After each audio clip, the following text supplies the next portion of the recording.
A very good morning to all students. Once again, we are coming to introduce a new topic of this chapter.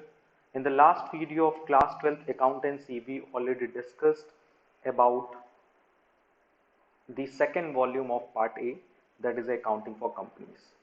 In this volume, the first chapter, the chapter number 7, that is accounting for share capital issue and forfeiture, यानी इस पूरे chapter में हम ये discuss करेंगे कि company जब भी शेयर इशू करती है तो इस इशू ऑफ शेयर्स को कैसे रिकॉर्ड करते हैं एंड जब वो शेयर को फॉरफीट करती है तो उस शेयर्स को हम कैसे फॉरफीट करेंगे, उसकी कैसे जर्नलीज पास करेंगे, उसका कैसे अकाउंटिंग ट्रीटमेंट रिकॉर्ड करेंगे.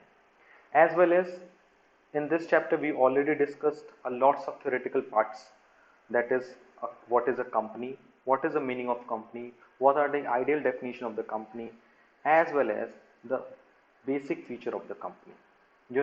According to L.H. Haney, the very popular and ideal definition, that is a company is an artificial person created by law having separate legal entity and a perpetual subsection and a common seal.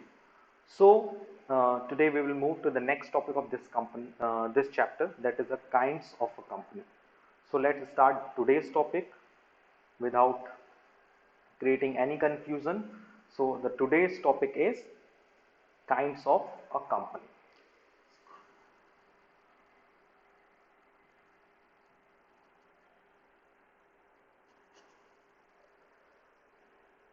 Okay, so let's start. So you can see this images on your screen. That is they are basically three kinds of the company.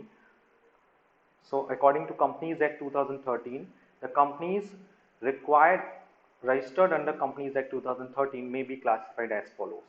According to section 2 subsection 92, the first types of the joint stock company is unlimited company. Yani the first types of the company is unlimited company. The second one is a limited company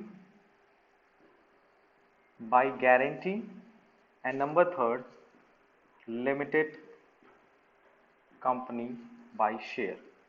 Yani they are basically three types of the company. The first one is unlimited company. The second one is limited company, that is a company limited by guarantee.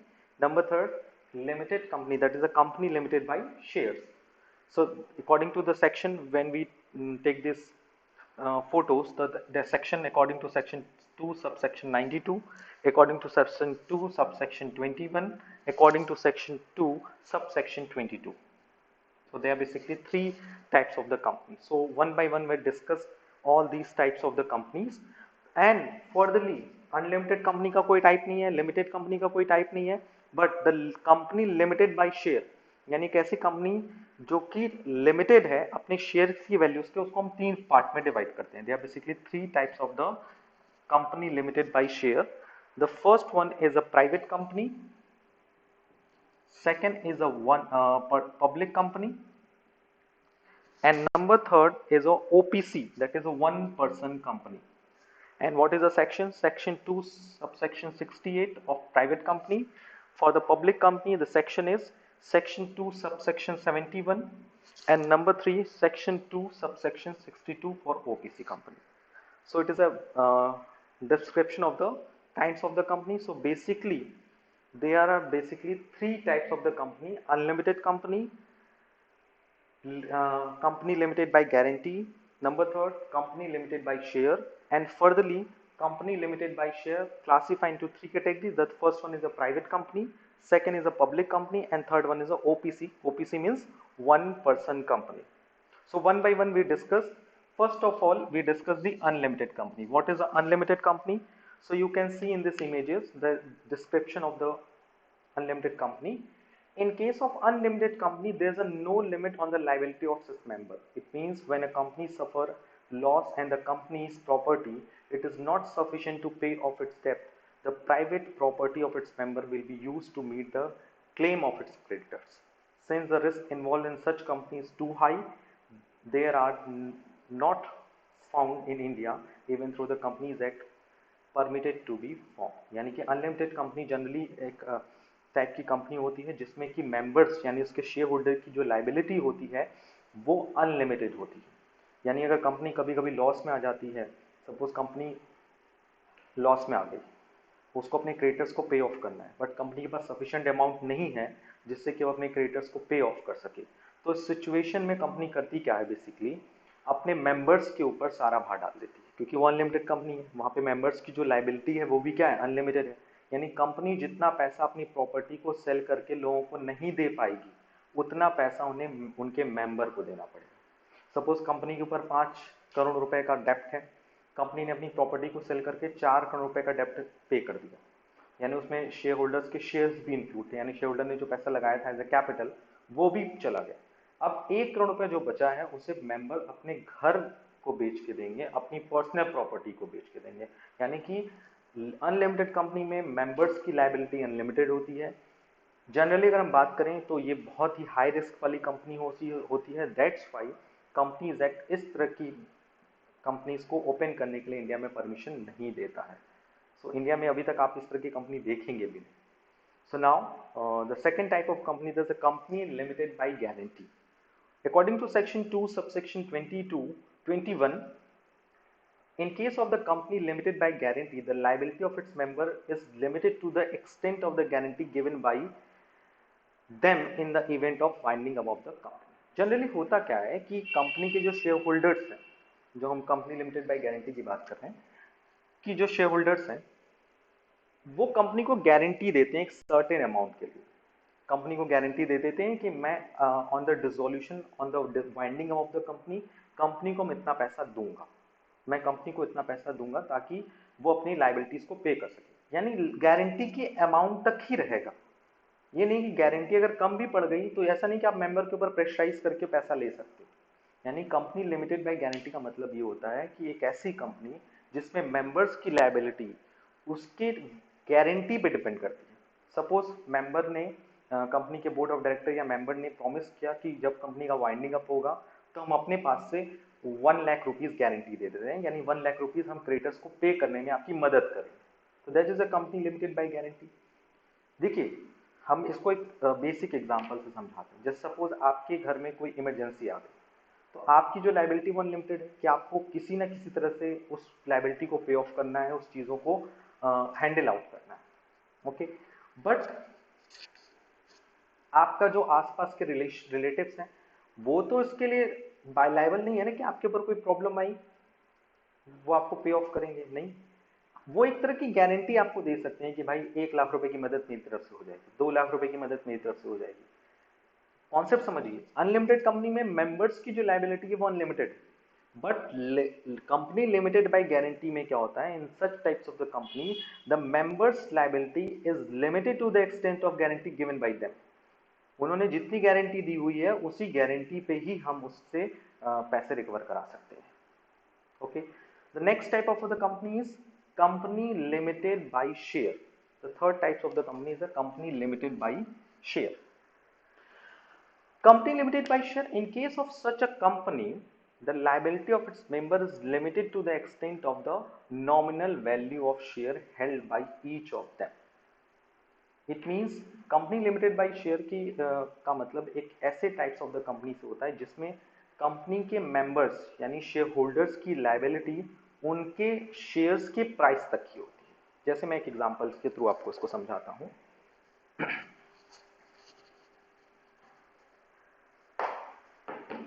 Suppose mister x हैं, उन्होंने एक company का 100 rupees का share purchase किया। कितने रुपए का share purchase किया? 100 रुपीज का। कंपनी ने अभी उनसे सिर्फ 90 रुपीज लिया है। कितना रुपीज लिया है? 90 रुपीज। यानी 100 रुपए का शेयर है, लेकिन कंपनी ने अभी तक उनसे कितना लिया? 90 रुपए। यानी इस बंदे को मिस्टर एक्स को भी कितना रुपए देना है? 10 रुपए और देना है। सपोज कंपनी इंसॉल्वेंट हो जाती है या कंपनी का वाइंडिंग अप हो जाता है, सो इन दिस सिचुएशन, इस मुश्किल भरे कह सकते हो सफर में या इस अनसर्टेनिटी में कंपनी इनसे हेल्प लेती है मिस्टर एक्स। मिस्टर एक्स से कहती है आप मेरी हेल्प करो। मिस्टर एक्स कितने रुपए तक की हेल्प कर सकते हैं? क्योंकि इस कंपनी का नाम क्या है? Company limited by share. It means यहाँ पे जो मेंबर्स की लायबिलिटी है वो सिर्फ कितने रुपए तक बनेगी, सिर्फ 10 रुपए तक बनेगी, यानी 1 रुपए पे 10 रुपए वो दे, एक शेयर पे वो 10 रुपए देंगे। इससे ज्यादा कंपनी प्रेशराइज नहीं करती कि you are the owner of the company, ये बोले कि you are the owner of the company, company dissolve हो रही है, हमें क्रेडिटर्स को पे करना है, अपनी पर्सनल प्रॉपर्टी सेल करके दो, नहीं। उनकी लायबिलिटी कहां तक थी, सिर्फ शेयर की वैल्यू तक थी, तो शेयर तक ही पैसा हम उससे रिकवर कराएंगे, उससे ज्यादा पैसा उससे हम डिमांड नहीं करेंगे, ये बात आपको ध्यान रखनी है। Okay, so how many types of the company, there basically 3 types of company. Unlimited company, जिसमें कंपनी के मेंबर्स की लायबिलिटी अनलिमिटेड होती है, पर्सनल प्रॉपर्टी सेल करनी पड़ती है लायबिलिटीज को पे ऑफ करने के लिए। कंपनी लिमिटेड बाय गारंटी, इसमें क्या होता है कि कंपनी के शेयर होल्डर की जो लायबिलिटी होती है वो उनकी दिए गए, पहले से जब वो शेयर सब्सक्राइब करते हैं या कंपनी को ज्वाइन करते हैं तो पहले से वो एक गारंटी प्रोवाइड कर देते हैं कि भैया मैं मेंबर हूँ उस कंपनी का, अगर कंपनी वाइंडिंग अप होती है तो मैं इतने रुपए की गारंटीज दूंगा। सो वहां पे मेंबर्स की जो लायबिलिटी रहती है is limited to the extent of the guarantee given by them. And the number third is company limited by share. It means in such types of the company, the liability of its member is limited to the extent of the nominal value of the share held by each of them.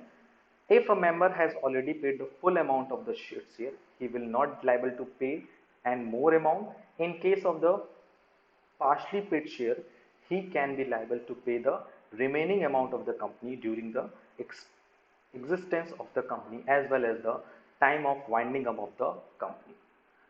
Such company may be further class divided into the 3 categories, that is a private company, public company and one person company. So you can see in this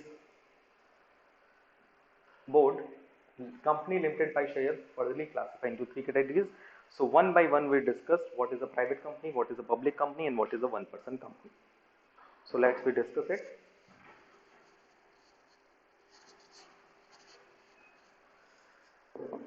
So as you can see,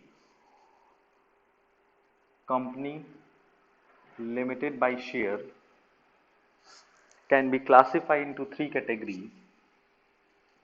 The first one is a private company, second one is a public company, and number third is a one person company.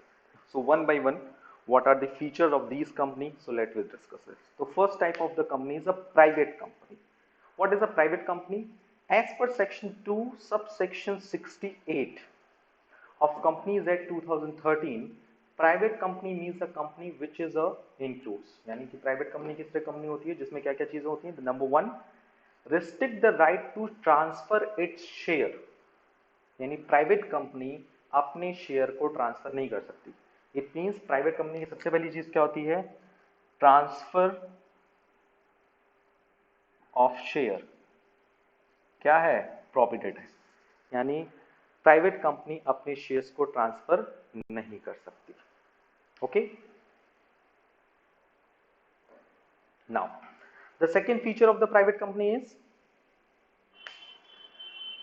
Accept in one person company, यानी one person company को छोड़ के limits the number of the member is 200, यानी कि one person company को छोड़ के, अगर वन पर्सन कंपनी भी प्राइवेट कंपनी के क्राइटेरिया में आती है, आप उतना डिटेल में मत जाइए। प्राइवेट कंपनी की पहली बात क्या है कि वो अपने शेयर को ट्रांसफर नहीं कर सकती। नंबर 2, वन पर्सन कंपनी को छोड़ के इसमें जो मेंबर होते हैं, मैक्सिमम नंबर ऑफ मेंबर वो कितने होते हैं, 200, यानी maximum number of member is 200, सिर्फ 200 मेंबर्स ही यहां ऑपरेट कर सकते। Number next, providing further that a person who had in the employment of the company, the person who have been formally in the employment of the company, where the number of company while okay, अब इसमें ये भी लिखा है number 3, prohibits any invitation to public to subscribe for any security of the company, ये बात भी ध्यान रखिएगा कि इस तरह की कंपनी जो है पब्लिक सब्सक्रिप्शन नहीं करा सकती, यानी अपने शेयर को पब्लिकली इशू नहीं करा सकती। Prohibit any invitation to public to subscribe the share, आपने बिजनेस स्टडीज में पढ़ा होगा, you can also study in the business studies the chapter financial market, कि जब कंपनी क्या करती है, शेयर इशू करती है प्राइमरी मार्केट में, तो उसके पास डिफरेंट ऑप्शंस होते हैं। वो आईपीओस के थ्रू, प्रोस्पेक्टस के थ्रू, प्राइवेट प्लेसमेंट्स के थ्रू, राइट इशू के थ्रू शेयर को सब्सक्राइब करा सकती है। But if you are talking about the private company, तो प्राइवेट कंपनी आईपीओस यानी इशू थ्रू प्रोस्पेक्टस नहीं कर सकती। इट मीन्स वो पब्लिक इशू नहीं कर सकती। तो उसका नाम ही क्यों है प्राइवेट कंपनी, आप खुद सोचिए। पब्लिक इशू नहीं कर सकती। पब्लिक इशू करने का मतलब है वो पब्लिक से फंड अरेंज नहीं कर सकती। So the three basic feature of the private company is, the number one is a transfer of share is prohibited, maximum number of member is 200, and public subscription या public issue भी नहीं कर सकती। The name of every private company must end with the words private limited। ये भी याद रखना है कि हमेशा हर प्राइवेट कंपनी के बाद में, जैसे किसी प्राइवेट कंपनी का नाम है, उसके बाद उसे अपना नाम के आगे प्राइवेट लिमिटेड वर्ड लिखना बहुत जरूरी है। ये बात भी आपको ध्यान रखना है। So here is a 4 basic feature of the private company. The first one is a prohibits or restrict the right to transfer its share. Number 2, maximum number of members 200. Number 3, prohibits any invitation to the public to subscribe for any security of the company. And number 4, use the word after the name of every private company, that is a private limited. Okay, so number second type of the company is public company. So now we will move to the public company. What are the feature of the public company? So one by one.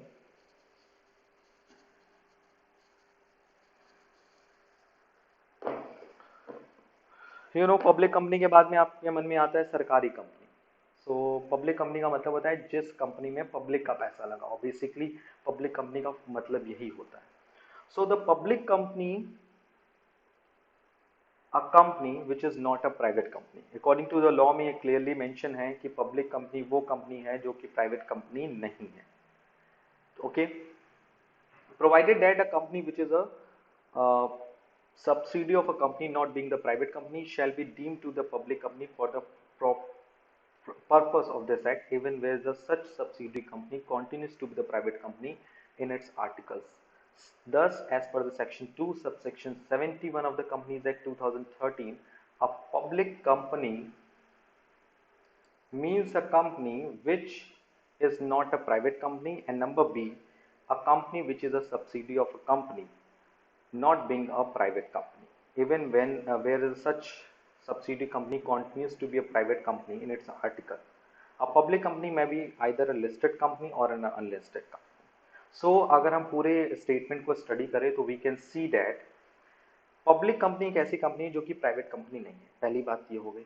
दूसरी बात ये है कि किसी भी private company का कोई भी subsidiary company, suppose private companies ने किसी भी अदर कंपनी को सब्सिडी कर लिया यानी परचेस कर लिया, तो वो कंपनी भी ऑटोमेटिक प्राइवेट कंपनी के क्राइटेरिया में आ जाएगी। यही बात वो पूरी उसमें कह रहा था। एंड नंबर नेक्स्ट इज कि पब्लिक कंपनी लिस्टेड कंपनी भी हो सकती है और अनलिस्टेड कंपनी भी हो सकती है। And a public company is that number one whose share can be transferred freely. अगर हम बेसिकली बात करें तो पब्लिक कंपनी किस तरह कंपनी है जो अपने शेयर को फ्रीली ट्रांसफरेबल कर सकती है। ये बात ध्यान रखना है आपको। यानी प्राइवेट पब्लिक कंपनी कौन सी कंपनी है जो अपने शेयर को ट्रांसफर कर सकती है, शेयर को ट्रांसफर कर सकती है। Yes. Number second is public company is a company where the number of shareholder can up to the member of the issued and subscribed share or even more, but the maximum number of should not be less than minimum number should not be less than 7। यानी कि इसके जो number of member है, maximum number of member है, उसके बारे में कोई इंफॉर्मेशन नहीं, यानी कि वो अनलिमिटेड है। Okay, but when we are talking about the minimum number, तो मिनिमम नंबर के लिए क्या बोला गया है, minimum number of member. Public company में मिनिमम नंबर कितने होने चाहिए मेंबर्स के, वो होने चाहिए 7। यानी पब्लिक कंपनी में कम से कम आपके कितने कितने मेंबर होने चाहिए? 7, और ज़्यादा के लिए कोई लिमिटेशन तो है नहीं। ठीक। और इसकी अपने शेयर को इजीली ट्रांसफरेबल भी कर सकती है। And which can be invite the public to subscribe for a share and debenture whose number have a limited liabilities। ये भी ध्यान रखना है। क्या ध्यान रखना है?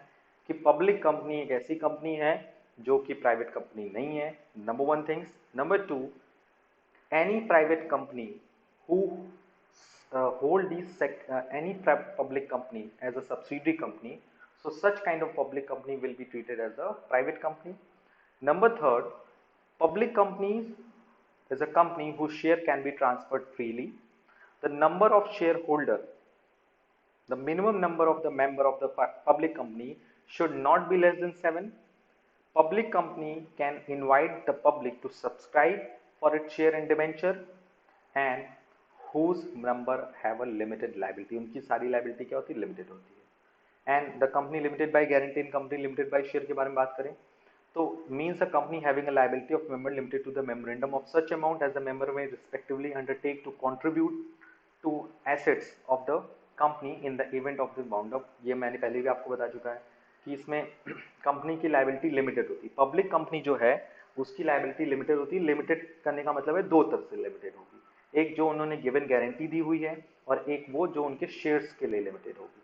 सो बेसिकली अगर हम बात करें तो कंपनी की जो लायबिलिटीज हैं वो लिमिटेड हैं।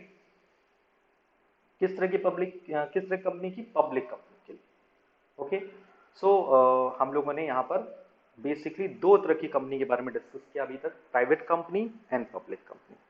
सो one by one we take a differentiate between the private company and public company, जिससे आपको प्राइवेट कंपनी के भी इंपॉर्टेंट टॉप पॉइंट्स क्लियर हो जाएंगे, as well as we also they understand the basic important points related to the public company, as well as we also prepared the difference between the private and public company.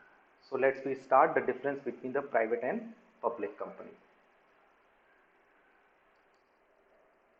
So the first difference between the private company and public company, according to the number of member, you can see that the first number of member is a private company needs at least 2 member for its formation. Their maximum number can be 200. It means private company में कम से कम 2 member होनी चाहिए और अधिक से अधिक 200 member होनी चाहिए। Whereas in the public company, a public company needs at least 7 member and there is no upper limit in this regard. यानी पब्लिक कंपनी में कम से कम 7 मेंबर होने चाहिए और इसके लिए अधिक मैक्सिमम के लिए कोई लिमिटेशन नहीं।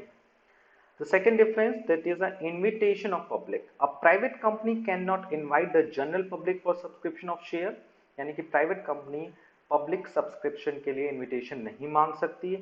Whereas a public company can invite the general public for subscription of share, यानी पब्लिक कंपनी जनरल पब्लिक के से सब्सक्रिप्शन के लिए एप्लीकेशन मंगा सकती है। यानी बेसिकली अगर हम बात करें तो public company can arrange the fund from the public, but private company can not arrange the fund from the public. The third one is allotment of share. A private company can allot their share directly after its incorporation. Private company जो है वो अपने share को directly allocate कर सकती है after the incorporation. But in case of the public company cannot allot their share until they fulfill the condition of minimum subscription. You know very well. Every Companies Act 2013 as well as 1956 में it is very clearly mentioned कि public company को business commencement करने से पहले minimum subscription का clause पूरा करना पड़ता है। But where is in a private company there is a no compulsion of the minimum subscription for the private company. The second fourth difference between the preparation of articles, private companies के लिए preparation of articles mandatory for all private companies. ये याद रखिएगा, private companies के लिए preparation of articles बनाना compulsory है, but for the public company the preparation of article is not mandatory. In case of articles of association are not registered, the provision of table F of schedule 1 is given in the Companies Act shall apply। यानी जैसे हम लोग partnership deed की बात करते थे ना, तो प्राइवेट कंपनी के लिए तो प्रिपरेशन ऑफ आर्टिकल बनाना है, यानी आर्टिकल ऑफ एसोसिएशन ए बनाना है, एमओए भी बनाना है। पब्लिक कंपनी को एमओए तो बनाना है, बट एओए के लिए कोई कंपल्सन नहीं है, वो चाहे तो बना भी सकती है, नहीं बना सकती। अगर नहीं बनाएगी तो उसके लिए कंपनीज एक्ट में सेपरेटली अलग से एक प्रोविजन बनाया गया है, टेबल बनाया गया है, जिसके सारे रूल्स उस सिचुएशन में एप्लीकेबल होंगे। Number fifth is commencement of business. A private company can start their business immediately after its incorporation. यानी private company अपना business incorporation के बाद ही start कर सकती है, but a public company cannot start even after incorporation. They had to get the certificate of commencement of business. When we are talking about the statutory meeting, a private company is under obligation to conduct statutory meeting. A public company must conduct statutory meeting. It is required to hold a statutory meeting within 6 months of it getting the certificate of commencement of business. यानी private company को statutory meeting कराने के लिए कोई भी obligation नहीं है, but her public company को अपना एक स्टेचुरी मीटिंग कंडक्ट कराना पड़ता है. बेसिकली अगर हम बात करें जब वो बिजनेस स्टार्ट करती है तो उसके 6 महीने के अंदर उसे एक स्टेचुरी मीटिंग करानी पड़ती है. स्टेचुरी मीटिंग मतलब शेयर होल्डर्स का गेट टुगेदर पार्टी की तरह वैसे ही कराना होगा. पार्टीज मीन्स वहाँ शेयर होल्डर्स को बुला के एंजॉय करना नहीं है, उनको अपनी कंपनीज के प्लान के बारे में बताना है क्योंकि हमने उनसे पैसा लिया हुआ है. सो प्राइवेट कंपनीज में स्टेचुरी मीटिंग का कोई ज़्यादा ऑब्लिगेशन नहीं होता है, but in case of the public company there should be a must to conduct the statutory meeting after within a 6 month of its getting the certificate of the commencement of business. यानी जैसे उसको minimum subscription पूरा हो गया, उसने share allot कर दिया, commencement certificate मिल गया, बिजनेस कमेंसमेंट का सर्टिफिकेट मिल गया, सो वो उसे 6 महीने के अंदर एक मीटिंग ऑर्गेनाइज करनी पड़ेगी. Number 7, share transfer. You know the transfer of share is strictly restricted under private company. यानी प्राइवेट कंपनी के केस में अगर हम देखा जाए तो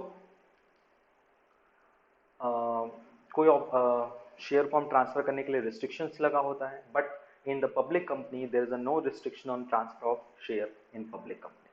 when we are talking about the number of directors, a private company must have at least 2 director. ये बात नोट डाउन करिएगा. प्राइवेट कंपनी में कम से कम 2 लोग होने चाहिए, अधिक से अधिक 200 लोग हो सकते हैं. उसी के साथ नंबर ऑफ डायरेक्टर्स की भी नंबर्स हैं, minimum 2. But in a public company there should be 3 directors, 3 director, ये याद रखिएगा. Next is a loan to director. In private company, loan to director can be granted without any permission of central government. यानी private company अपने directors को loan दे सकती है central government से without permission लिए हुए, क्योंकि वो प्राइवेट फंड का पैसा है, एक प्राइवेट कंपनी है. बट पब्लिक कंपनी में, in case of the public company, there should be taken a permission from central government is required before the granting loan to director. यानी डायरेक्टर्स को पैसा देने से पहले हर पब्लिक कंपनी के बोर्ड ऑफ डायरेक्टर्स को सेंट्रल गवर्नमेंट से परमिशन लेना पड़ता है. ये बात ध्यान रखनी है आपको. And number 10 is filling of documents. A private company have to send document like the list of director, their written consent etc to the restored following with application. Every private companies को, हर तरह की private companies हैं, उनको अपना documents, directors के list, सब कुछ registrar यानी कंपनीज रजिस्ट्रार होते हैं, उनको देना पड़ता है विथ एप्लीकेशन, उनका पूरा अंडरटेकिंग. बट पब्लिक कंपनी के इस केस में कोई इस तरह का कोई डॉक्यूमेंट सेंड करने की रिक्वायरमेंट नहीं होती. And when we are talking about the difference number 11, that is the use of word limit.